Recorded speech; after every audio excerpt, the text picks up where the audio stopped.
Hello, we are back, and here we are, another episode. I know you guys have been waiting a little bit for it, and I'm sorry about the little wait there, but we are back in action in here. Justin Matthews has decided to lock us out. I could have used my special powers of unlocking him, but we were quite a ways away from the leader that was going after him. I didn't feel like putting the points into him when we have a couple other fullbacks that we can be going after and putting more points into them anyway. We have a better chance at the other two fullbacks, Brian Cook and Eric Witherspoon, so no need to worry about losing what's his face. Forgot his name, so there you go. But as you can see, there are some guys that I have really big leads on other teams, so I'm taking points away because clearly some of these teams aren't even going after these guys, so we have a pretty good chance at reeling in a good number of recruits by the end of the season, hopefully. And there's David Davis! He's ready for a visit. We are going to be the last team to get a visit in with him. You actually get an achievement for that, being the last team to schedule a visit for a certain player. Look at all the other teams that are going after him, but everybody else scheduled them for later in the season, so maybe we'll have an advantage by getting an earlier visit. But as you can see here, we're just kind of dumping points here and there randomly, just because I have some spare points, and pretty much everything is where I want it right now as far as how I want the points to be spread out. So everything's looking good. You can see who is visiting here for the game: Matt Williams and Travis Gonzalez, and it is a complimentary visit since they're both defensive backs. And here we go. Our next game is against South Alabama. Coming into this one with no wins. Old Dominion is. South Alabama comes in with one win. And as you can see, the defensive yardage is just not that great for us. We are just not that good of a defensive team at all. I've realized Old Dominion is just not a very good team defensively. But this is a very winnable game. We're going to see how things go in this game. So I will be right back with you guys after this little message.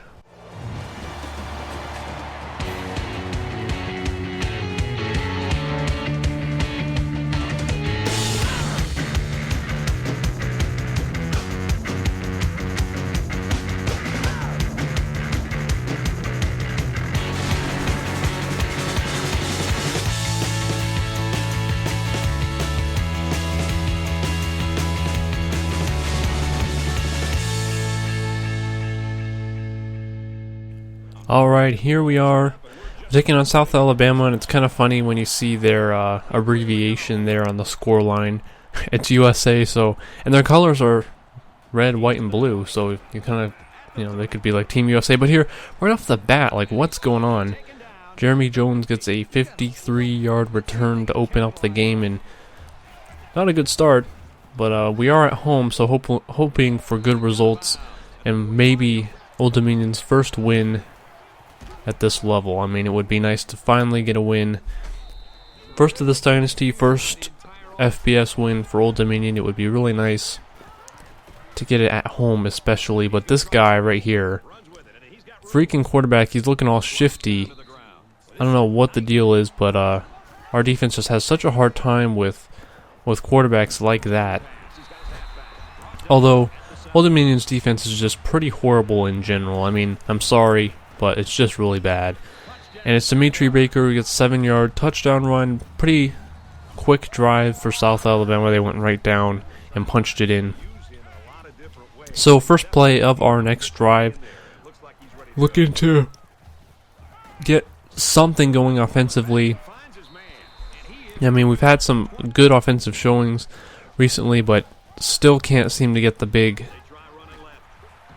win. But Tyree Lee, 7 yards on the carry. First down, I'm pretty excited because he is looking like a better halfback every game. So here, Taylor Heineke is going to try and scramble out in the shoestring tackle leaves him with a 3-yard loss and the sack on that play. But we do find Larry Pinkard over the middle for a first down. It's beautiful.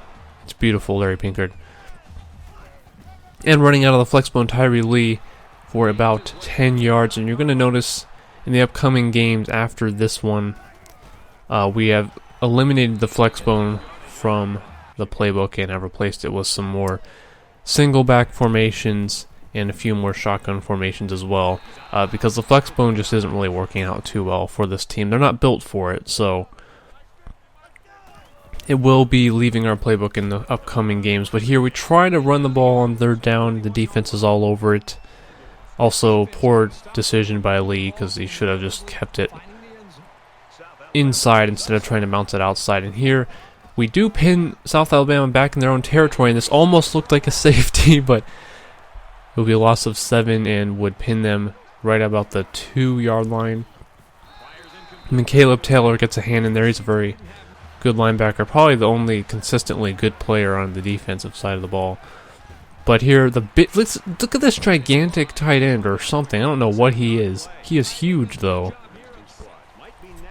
But our next drive after that stop would fail, 3 and out, so we jump ahead to South Alabama's next drive. And a good stop defensively, continue to shut down the run game there. But Ross Matheny back to pass, gets hit as he throws, and somehow Jeremy Jones is there. Or no, Desmond Jones. There's 2 Joneses on this team, and that's really confusing. I really thought that was Jeremy. But anyway, Dimitri Baker out of the backfield, and look at this. Where's the defense? Where's the coverage? And this is exactly why I'm also recruiting cornerbacks as well as safeties, because we really need much more help in the defensive backfield, because it's just terrible. And here we're trying to get some pressure, and we force a bad pass. And finally seeing some inaccuracy from the quarterbacks, like actually seeing bad throws, because before I just wasn't seeing anything. And screen plays we're getting burned on badly. I mean, we're getting burned on a lot of plays, but the screen plays, the swing plays to the halfbacks are just destroying us. And it's Kendall Houston. Look at this guy. The other halfback. Out of the backfield. So 14-0 in the second quarter, and it's looking pretty grim already because our defense can't do anything. But Tyree Lee on a screen pass here. Look at the huge gain. He could go. I was hoping he could go all the way, but he didn't have enough gas in the tank. But it was enough to get a big chunk of yards and set us up for this play. Loss of 3. Great job. Horrible blocking. That's why we're not running the flex bone anymore. We would lose 1 more yard on 2nd down, so back to pass on 3rd and 14. Heineke throws, hit as he throws, but it's Jaquale Belly, the 5. Touchdown! I got really excited for that moment. Also, Jaquale. That's an interesting name. I'd like to meet this guy. Jaquale Belly. If you guys know how I can meet this guy, please let me know. Because, I want to tell him how awesome his name is. Anyway, Dimitri Baker, 11 yards, and we jump ahead to 2nd down now. Matheny feeling pressure, but he's going to find TJ Glover. And it's going to be, this is the drive. This is the drive for TJ Glover, because he is all over the place, and he's making catch after catch after catch after catch after catch. And it's Dimitri Baker. This defense just cannot stop anything, and it's really frustrating, which is why I'm seriously looking forward to next season and the future when we can start building a better defense, because I'm all about having a very... I like defense, and I like to, I don't know. But we would hold them to a field goal on that drive, so it's a 10-point game. They're trying to find Connor Martin over the top, the tight end, but good defense, and probably should not have been thrown there because there was tight coverage on the tight end. Heineke rolls out a little bit to the right after feeling pressure and finds Larry Pinkard. Who else but Larry Pinkard? LP, baby. LP all day. I never say that. But here we go. Taylor Heineke was flushed out of the pocket. Coverage was great across the board, so South Alabama does hold Old Dominion on that drive from going anywhere. And they've been putting some really good pressure. But here, Julian Rudolph, defensive end, is beasting it up, and it's 3rd and 13 now with seconds to go in the first half, so it looks like it's just going to be a bomb play, and Ross Matheny trips over his own lineman. Now that, my friends, is hilarious. But that'll send us into halftime. 17-7, South Alabama leads, and I will be back after this quick message. Hi everybody, glad to have you with us on the EA Sports NCAA Football 14 halftime show presented by Nissan. Innovation that excites. David Pollock here in the studio as always to lend a little perspective to what just went down in the first 30 minutes. So far, so good for both offenses in terms of taking care of the football, but now the defenses are ramping up the sense of urgency in terms of trying to get the ball back for their offense. Absolutely. You got to find Reese. These ball hawks on defense, they need to find the football. They need to make some big plays, create some turnovers. How about using that hit stick a little bit? How about knocking somebody silly and making them drop the football? I mean, defense's #1 priority is trying to turn the football over, try to make a big explosive play for your offense so they can do more damage and they can take the ball down the field. So those ball hawks need to show themselves in the second half. That's going to do it for David and me here in the studio. Time to get you back to the game. Brad and Kirk ready to take you home in the second half.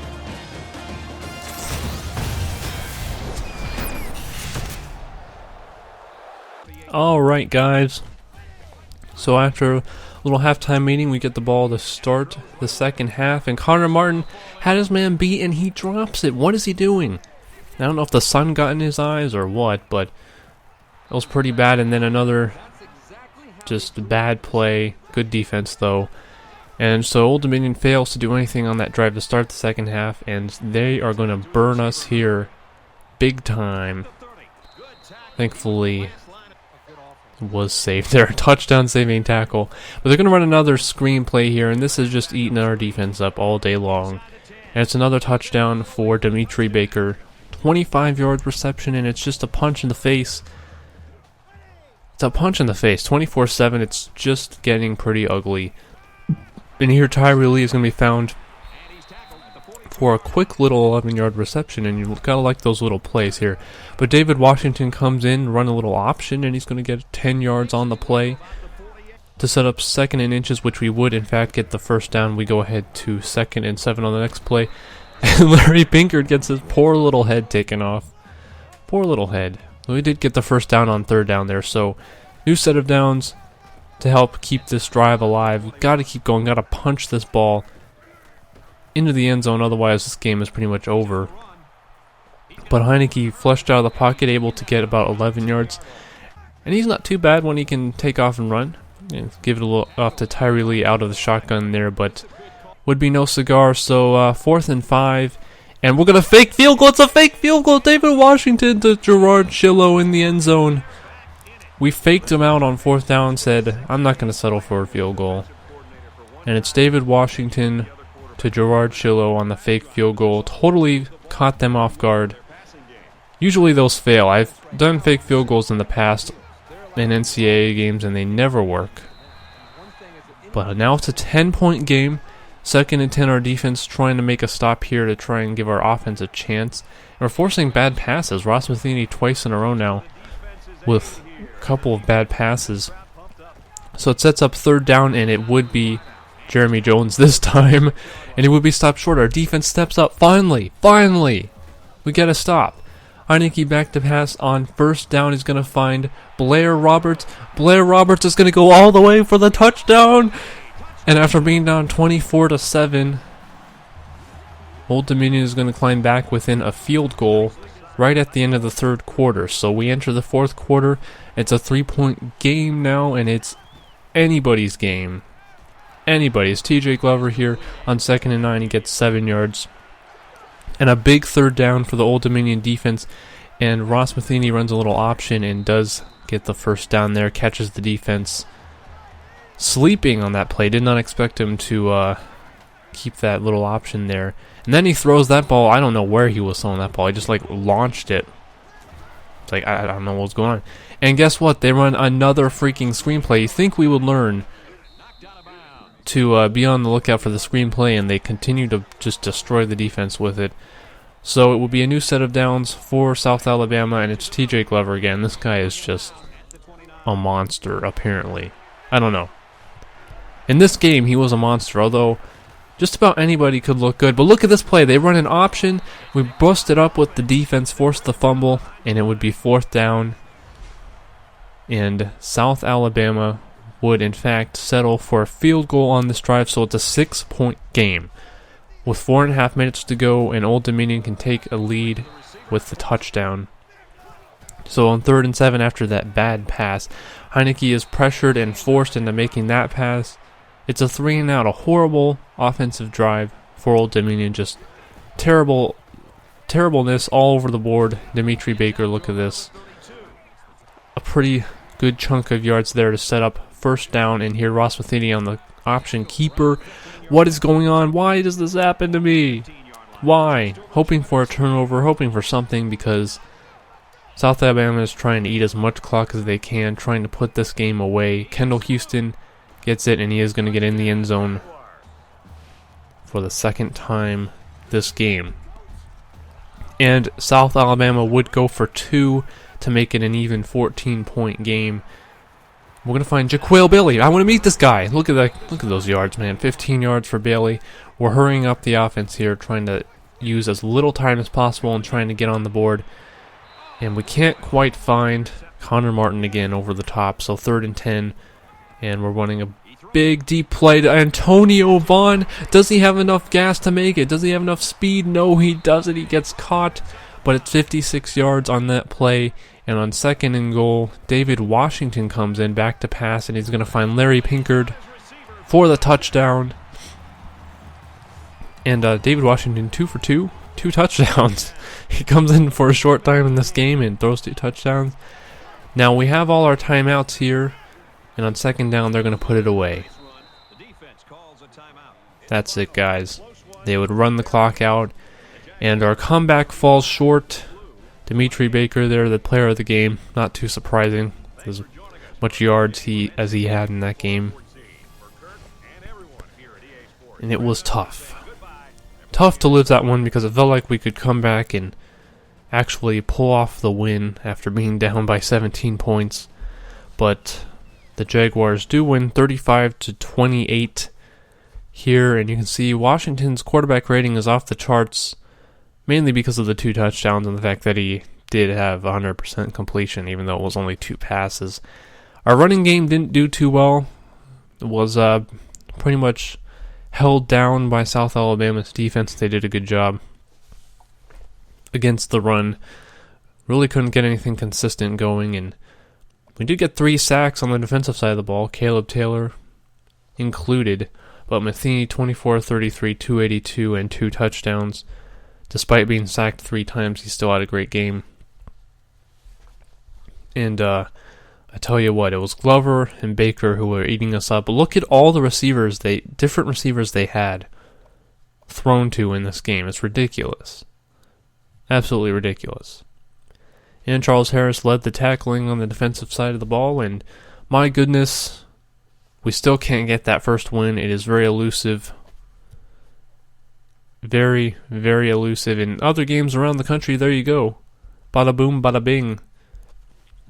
Nothing too notable. Arkansas almost upset number 1 Texas A&M, but the Aggies would pull it off. As you can see, as a team, under 100 rushing yards, which for me is not too common. But Eric Witherspoon, one of our other fullbacks, commits to Duke. What are you doing, man? But we do get our first commitment, and it's Matt Williams, the free safety, so we will fill one of our needs thanks to Matt Williams. And look at this. Chucky Keaton is Player of the Week for the 2nd time in a row, and he continues to dominate and put up ridiculous yards. So maybe he'll end up being a Heisman candidate. I don't know. If he keeps playing like that, he certainly will. But we're going to just take a quick look here at conference standings. You guys can look at that as you will. You know, pause the video or skip ahead or whatever. It won't take too long to get through this. I'm going to leave the video now and just leave you guys with some tunes. So thanks for watching, everybody, and I will see you all next time.